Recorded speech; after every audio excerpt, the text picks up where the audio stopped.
Eu quero mencionar aqui a presença da nossa irmã Ana Cláudia, amém?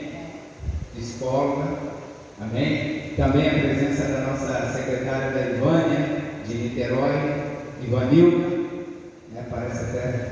E a presença também do representante do nosso deputado federal Sócios, Natanael. Sejam bem-vindos, é um prazer tê-los aqui, é uma honra para esse ato muito importante. Mais um ato para o Conselho de Ministros de Jacarepaguá. Amém? Eu quero trazer menção aqui, em primeiro lugar, um acontecimento bastante interessante, que no ano de 2010, eu recebi uma carta embaixo da porta, e era do pastor Sebastião, eu não conhecia. Eu falei, eu vou lá vou conhecer. E ali estava iniciando o Conselho de Ministros de Curicica. E como tudo que se inicia, a gente entende o seguinte: parece até que tem uma data prevista para a Terra. E nós vamos para 12, para 13 anos que eu estou aqui e que o Conselho continua de pé. Amém. Amém? E esse já é um ato de uma grande conquista, é permanecer fiel naquilo que iniciamos. Amém? Conheci o pastor Sebastião de perto, conheci o bispo Jorge Cerqueira que está ali na porta, conheci Mário, fomos nos conhecendo, fomos virando uma grande família. E aí, alguns momentos que acontecem, as adversidades, nós nos deparamos com amigos, um ao lado do outro, dando opinião, sugerindo, né, trazendo ideias, e assim vai acontecendo. E aí vamos falar um pouquinho, queridos, por que a gente está falando de política hoje? Por que a importância? Porque de um tempo para cá, a igreja ela era fechada, ela se abriu para a política e agora está se banalizando a política, está dando descaso à política, e com isso, somente a igreja que perde. Por quê? A igreja que não se envolve em política séria, de homens comprometidos com a verdade, de homens comprometidos com aquilo que prometeram, com causa, ela fica perdida no tempo. Amém? Amém. O que aconteceu? Primeiro ato, eu me recordo muito bem que o pastor Sebastião Mendonça trouxe um problema para o conselho, com relação à prostituição, com relação aos bailes que tínhamos à noite. Tínhamos aqui em Jacarepaguá o Fórmula do Gol. Quem conheceu? Fórmula do Gol. Eu me recordo muito bem quando o pastor Sebastião falou assim: ó, vamos meia-noite, vamos de madrugada, vamos botar a mão no muro, na parede. E nós saímos, irmãos. Para quem não tem vida espiritual com Deus, achou que nós éramos malucos. Tinha uma casa de prostituição, estava lá os pastores, não entrando não, mas botando a mão na porta, dizendo assim, ó, vai acabar, declarando que vai fechar. E queridos, quando um homem comprometido com Deus declara algo acerca do reino de Deus, Deus faz acontecer. E com pouco tempo, nós estávamos dentro da Fórmula do Gol, com cerca de 3.000 pessoas adorando. Glória a Deus, aleluia! É para a honra e glória do nome do Senhor. Porém, Deus precisa de homens para fazer milagres acontecer. Deus precisa de mim e de você. Então, para que tudo aconteça na nossa vida, irmãos, na vida política, na vida espiritual, precisa-se haver decisão de homens e mulheres comprometidos com a verdade. E quando nós nos comprometemos, nós podemos assim comemorar a vitória. Só que não parou por aí. Descobrimos também, percebemos também à nossa volta, que estávamos evangelizando, mas a festa da carne estava cada vez mais intensa. E aí fizemos o quê? Vamos acabar com isso. Irmãos, parece até uma coisa assim louca, né? Quando a gente pega um sistema que funciona na sociedade, a gente diz, vamos acabar com isso. Quem é homem de Deus, quem é mulher de Deus, tem autoridade para isso. Amém. Aleluia. Junto com a autoridade tem que ter o que? A união. Isso. o Conselho de Murici de Jacarepaguá tem. Amém? Amém. Tem. E tem bastante. Temos intimidade. Sabemos quem é quem. Andamos juntos. Né? Me recorda nosso irmão Jó, quando ele declara o seguinte: eu conhecia Deus de ouvir falar. Depois da experiência, Jó diz assim: ó, agora eu conheço Deus de andar comigo. Precisamos nos conhecer andando juntos. E aí o que acontece? Estávamos lá, igual loucos, parecido com uma cabana, uma tenda, orando por pessoas, né? O bispo Jorge tem ali na sua casa uma foto para uma semana, irmão, orando por uma diabinha, sei lá.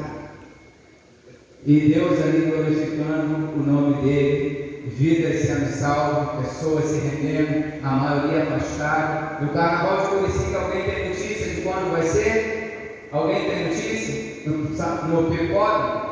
Tem data marcada? Acabou a data, irmão. Quando a igreja se reúne, Glória a Deus.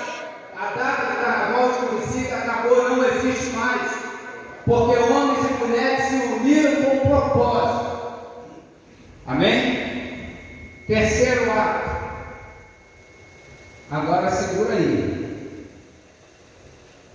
Estava tudo bem. Nós temos um monte de oração aqui. Monte Sião, quem conhece? Monte Sião. Eu estive junto à subprefeita de Jacarepaguá aqui agora, eu, Bispo Jorge, pastor pastor Márcio e mais alguns pastores. Estávamos lá e ela está com um projeto para melhorar os montes de oração, porque lá no Cardoso Fontes tem pessoas montando cabana, e ela se preocupou: será que vai sair uma comunidade daqui? Não, aqui o crente vai para o monte, quer ficar lá 2, 3 dias, né, em oração. E ela declarou com a sua própria voz, dizendo assim: o Monte Sião é o único que nós fomos lá e é super organizado. É um monte organizado. Sabe por quê? Porque no ano de 2015, mais ou menos, Mário me corrige, Mário estava lá no monte, quando Mário é o tutor do monte, o responsável ali, abaixo do Conselho de Curicica, que é o responsável pelo monte. Mário nos procura dizendo assim: prefeito Eduardo Paz está derrubando tudo, derrubando os muros do monte, derrubando e destruindo o monte. Olha só, irmãos, como é que é importante a vida da igreja na política. A igreja estava na zona espiritual, irmãos, o monte é um lugar espiritual, porém a política estava ali.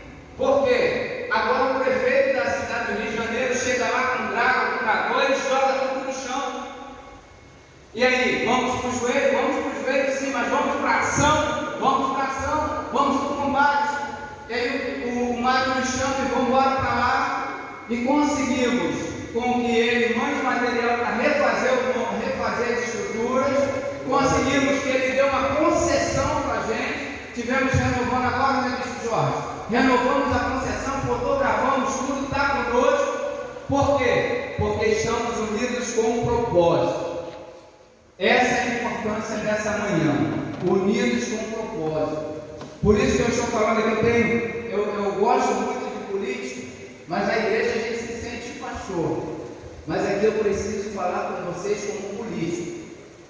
A vida aqui é política, a gente precisa tomar decisões políticas para influenciar a nossa comunidade evangélica, a nossa comunidade cristã. Amém? E por isso eu quero, nesse momento, trazer o fator principal, primordial dessa manhã. E já dizer para vocês que nós precisamos entender isso, abraçar essa causa. Amém? O pastor Maia vai estar falando já sobre isso. Mas antes de passar a palavra ao pastor Maia, eu quero trazer algo aqui muito importante e queria que o Natanael estivesse muito atento ao que eu vou falar. O Evangelho de João fala sobre um texto que diz assim, que Jesus diz assim: não escolheste vós a mim, mas eu, Senhor, escolhi a vós e vos nomeei. Esse texto ficou na minha mente para falar para ti, para falar ao deputado, você transmitir ao deputado. O deputado não veio aqui porque ele quer, porque nós escolhemos ele e queremos honrar ele com isso que vai ser apresentado agora. Então gostaria que o Amado passasse essa mensagem para ele, que o Conselho de Jacarepaguá está com esse propósito e vou ser usado contigo, Arão. Querendo ou não, vai acontecer. Amém? O projeto que nós temos ali na mão do pastor Maia vai acontecer, porque nós temos fé gerada para isso. Agora, querido, ele está sendo abençoado, ele está sendo recebendo essa bênção, de ter a honra de participar desse momento importante na vida aqui. Está saindo dessa manhã aqui. E você, todos vocês que estão aqui, estão sendo honrados nessa manhã por participar desse embrião, desse início. Amém, pastor Celso? Isso é história. Amém? Pastor Maia. Doutor Gustavo, doutora Ana Cláudia Nascimento da Corte, doutora Escola, está aqui para apoiar a nossa proposta. Bom, parece que o pastor Leão falou de 3 episódios que o Conselho venceu. Agora o nosso inimigo é outro. Eu quero apresentar a vocês essa proposta. A nossa preocupação com a saúde mental da humanidade. Não só especificamente essa autoridade, mas a humanidade em si. E o nome desse projeto é Cuidando de Quem Cuida, devido à Covid-19, que assolou, na verdade, como nós sabemos, que assolou o mundo inteiro essa Covid-19, foi o mundo inteiro, né? E temos profissionais preparados para atender essas pessoas e essa demanda de problemas emocionais, né, que as pessoas estão enfrentando durante a pandemia e depois da pandemia. Né? O estudo publicado na revista científica The Lancet, em 8 de outubro de 2021, mostra que a pandemia da Covid-19 causou um aumento de mais de 25% de casos de depressão e ansiedade no mundo, que levou muitas pessoas ao suicídio. Muitas pessoas cometeram suicídio por causa dessas coisas, por causa desse sintoma, por causa dessa manifestação mental. As pessoas não... Claro que nenhum de nós, todos nós que estamos aqui, fomos o mundo inteiro, claro, né? Fomos pegos de surpresa com essa Covid. Né? A priori seria uma pneumonia, a priori seria investigada, a priori é uma bactéria. Quando nós vamos no posto de saúde, eles falam, você tosse, é uma virose. Não é uma virose, daqui a pouco passa. Vai para casa, toma um remédio, passa. Então, quando nós vimos que o negócio era muito mais do que uma virose, muito mais do que uma pneumonia, e aí quem estava atendendo não podia ver filhos. Quem estava cuidando não podia ver esposa. Quem estava cuidando não poderia ver seus entes queridos. Eu vi uma reportagem que, não sei se lá nos Estados Unidos, que foram criadas, a situação estava tão grave para quem estava cuidando e queria saber do resultado da família, que eles criaram uma cortina de plástico, não sei se vocês chegaram a ver, e para abraçar os seus entes queridos, eles colocavam e para abraçar os seus entes queridos, para pelo menos tirar aquela angústia do coração, né? De ver, de saber, de tocar novamente. Pessoas que foram cometidas da Covid, que levaram a óbito, pessoas que não puderam enterrar os seus entes queridos. Então, a coisa é séria que nós estamos apresentando. Essa proposta é muito séria. E de acordo com essa pesquisa, os transtornos de fato global na saúde mental foram exacerbados com a chegada dessa doença. Então, para nós que somos profissionais da área, nós estamos aqui a doutora psicóloga, Ana, que sou especialista, e tem outros profissionais, e sabemos como essas pessoas chegam até os nossos consultórios, ou que também chegaram até os nossos consultórios com depressão, com ansiedade. O que eu faço? Como eu faço? Como é que eu vou lidar com isso? Então essa é a nossa proposta. E os pesquisadores apontam que a quantidade de casos de depressão e ansiedade antes da pandemia eram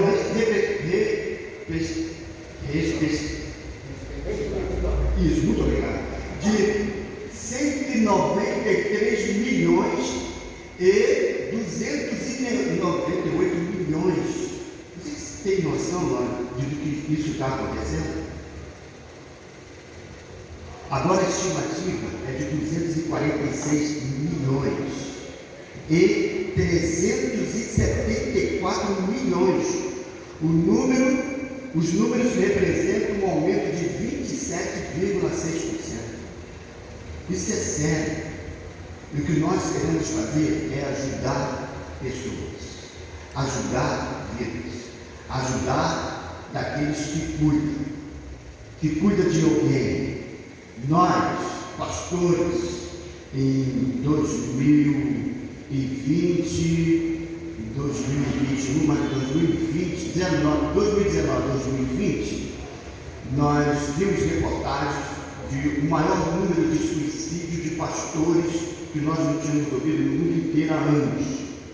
Pastores cometendo suicídio por causa da ansiedade. Quando entrou a depressão, piorou. As notícias passam, são transmitidas para nós, mas tem notícias que são ocultadas. Eu não sei se vocês viram na internet um homem pulando de um prédio na Barra da Tijuca. Aquele era pastor.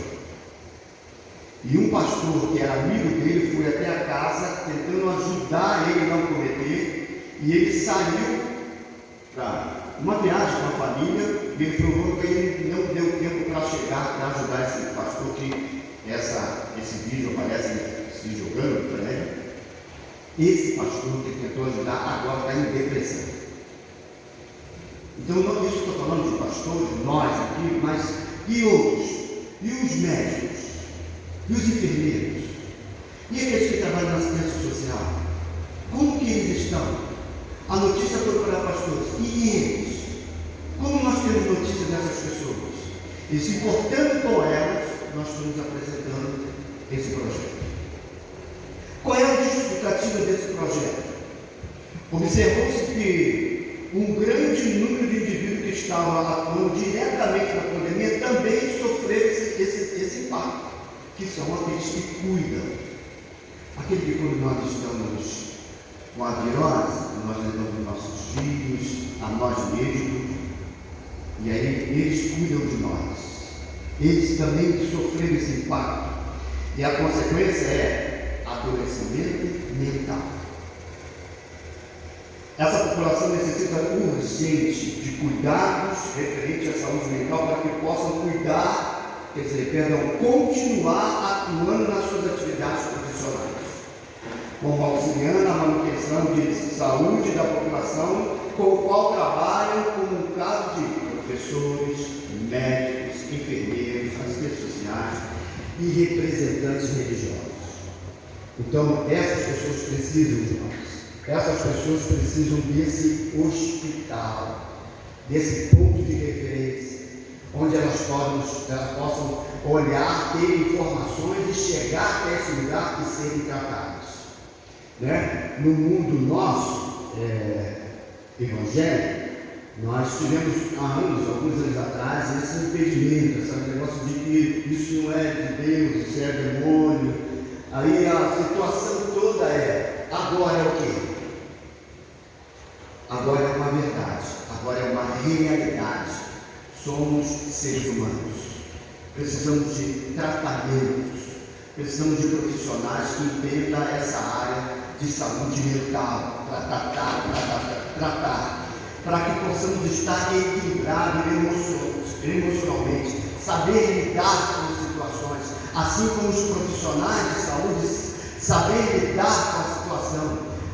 Eu vi uma reportagem de um médico que ele tinha que escolher entre um e o outro. fazendo de tudo, mas ele tinha que escolher. Ele falou: não vou escolher, eu vou tratar. E aí, infelizmente, não deu hora. E ele, no canto da entrevista, ele chora. E ele falou assim: infelizmente, o senhor de idade sobreviveu e o mais jovem faleceu. E ele falou: eu pensei na minha família, nos meus filhos, na minha esposa, nos meus irmãos, nos meus sobrinhos, que eu nem posso ver a não ser por me chamar. Para a realização desse desafio, estamos apresentando a vocês uma proposta do projeto Cuidando de Quem Cuida. Eu quero que vocês já saibam, amanhã, nesse dia de hoje, representante Natanael, Pastor Natanael. Pastor Natanael, pessoal, o doutor, o pastor, e todos que estão aqui, pensem nisso. Isso é sério e importante. Não vai ser só importante para nós, vai ser importante para a humanidade, vai ser importante para aqueles que cuidam de nós. Nós estamos visando quem cuida. Quem cuida? Uma empregada que cuida dos seus afazeres dentro de sua casa. O motorista que te conduz aonde você quer chegar, esse cuida de você. Uma babá cuida dos seus filhos. A diarista cuida de deixar sua casa limpa. Elas, nós, todos eles vão precisar de um trabalho e de um tratamento da saúde mental. Como que vai funcionar esse projeto? Como funcionará? Será um centro de referência de saúde mental profissional especializado para o atendimento clínico ambulatorial desta população acima mencionada. Essa é a nossa proposta.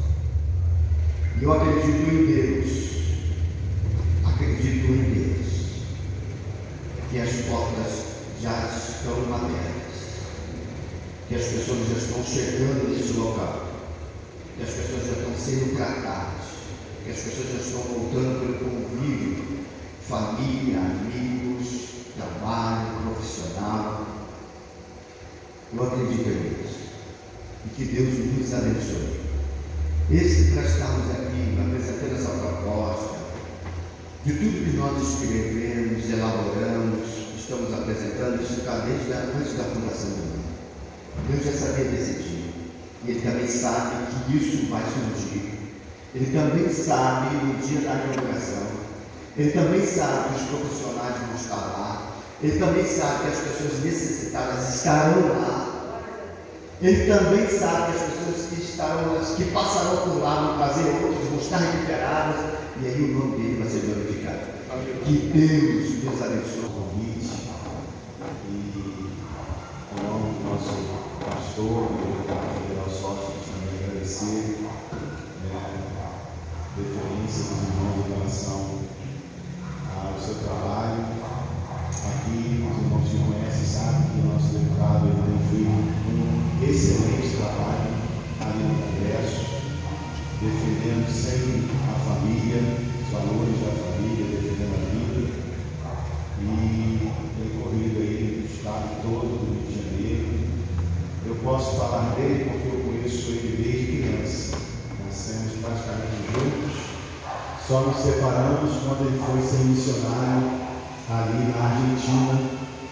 E ali ele passou vários anos da vida dele como missionário, dedicando a sua vida até que o Senhor o chamou de volta para o Brasil, depois de aproximadamente 10 anos, servindo ali como missionário da nossa igreja, onde nós congregamos juntos. E para assumir uma missão como líder, de um projeto do nosso pastor Samuel Cano, que é o presidente da nossa igreja mãe, das Assembleias de Deus ali aqui no Pará, junto à nossa convenção geral. E a partir dali, a partir desse momento, o pastor Sóstenes, ele teve um encontro com o pastor Silas e tudo mudou. E aí o pastor Silas chamou ele para esse projeto, junto ao Congresso, e ele aceitou esse desafio. A vida dele era pastorear, mas nós temos visto esse novo que Deus chamou para essa função, e hoje ele é o presidente da Frente Parlamentar, né, que muito nos honra também, já está fazendo um excelente trabalho e honra, né, o nome do Senhor Jesus ali. Como foi falado aqui, infelizmente, muitas pessoas se perdem, né, quando entram na política. Infelizmente, nós temos exemplos, maus exemplos aí para falar, inclusive no governo do Estado, né, pessoas que até nos achávamos que ia fazer alguma coisa, levantou a bandeira, que era cristão, e depois foi denunciado, várias coisas falaram. A gente sabe que muitas coisas inventam, mas muitas também são verdades. E o crente, que do lá na igreja, sou pastor na Assembleia de Deus, a minha uma. Temos algumas congregações, inclusive eu estava resolvendo um problema agora, nós temos 12 congregações e uma em Petrópolis, onde aconteceu, né, essa tragédia, e estávamos ali mobilizando a igreja para levar mantimento, água. Eu estava dizendo lá na igreja que o povo evangélico, ele não perdoa a questão do erro na política. Se a pessoa meter a mão lá e fizer alguma coisa errada, não tem mais o nosso voto. Diferentemente do que a gente vê aí fora, né? O homem é condenado, está preso, volta e na pesquisa tem a maioria do voto. Então, é uma situação bem descaso, né, com relação a essa questão política. E, graças a Deus, tanto o pastor Sócios, como o pastor Samuel Malafaia, como o pastor Esquerdo, tem demonstrado, né, na política ali um bom trabalho. Eu ouvi, né, quero parabenizar pelo projeto dos irmãos. Por acaso é a minha área, né?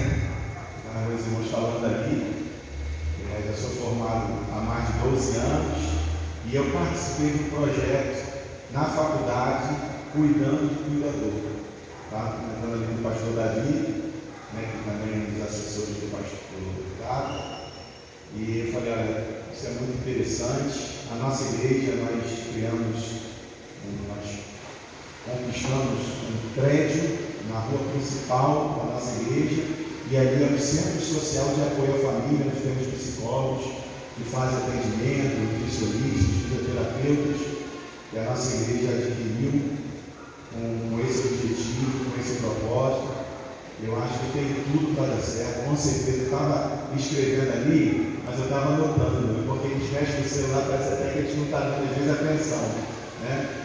E como a gente não tem mais o uso de levar caneta, eu até evito no púlpito de fazer, anotar alguma, que às vezes desce uma revelação do pregador, e ele fala, poxa, isso daí, eu vou anotar. Mas aí alguém pode estar pensando que eu estou mandando mensagem, sabe? Então eu evito no altar mexer, mas enquanto os irmãos estavam falando aqui, eu estava colocando meu bloco de notas aqui, né, o nome, né, que eu sei que isso é um projeto piloto, né, que vai ser, né, desenvolvido pelos irmãos, juntamente com o deputado. Podem contar, com certeza, com o deputado. Ele tem um enorme prazer de ajudar nessas áreas. Ele foi um dos maiores investidores no hospital ali na Praça da Bandeira, o Grafê. Ele, uma grande parte das suas emendas foram destinadas a toda a parte de UTI, de CTI, do hospital em si. Ele reformou praticamente em bom sucesso, e ele tem ajudado muitos outros municípios, né? Itaperuna, que é um centro também de referência, Friburgo e outros lugares, né, no Rio de Janeiro todo, Caxias. Ele tem investido nisso, e esse projeto é um projeto muito legal, porque dá essa atenção especializada, individualizada a quem necessita, e pode contar conosco, né? E mais uma vez, dizer a gratidão dos irmãos terem escolhido, né, o deputado.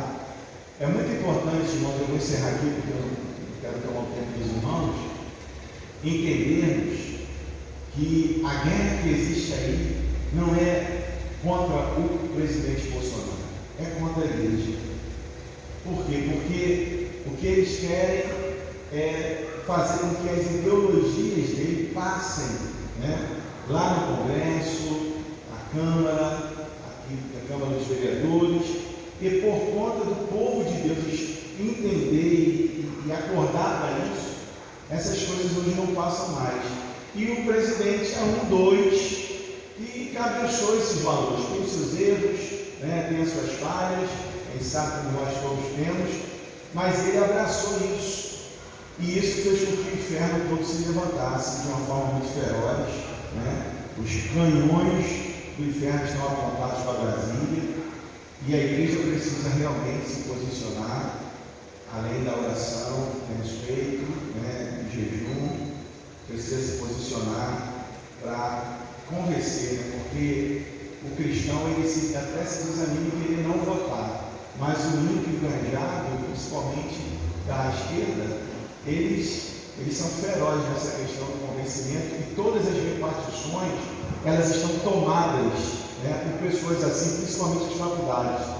Por isso hoje está sendo muito importante o deputado estar lá, reunido com 6 mil jovens que estão dentro das faculdades, né, ali na ADVEC, jovens de todo o estado do Rio de Janeiro estão ali mobilizados, né, para quê? Para que não se deixem ser influenciados pelos seus professores e reitores, e para que possa influenciar aqueles que estão ali, porque é pesado, né?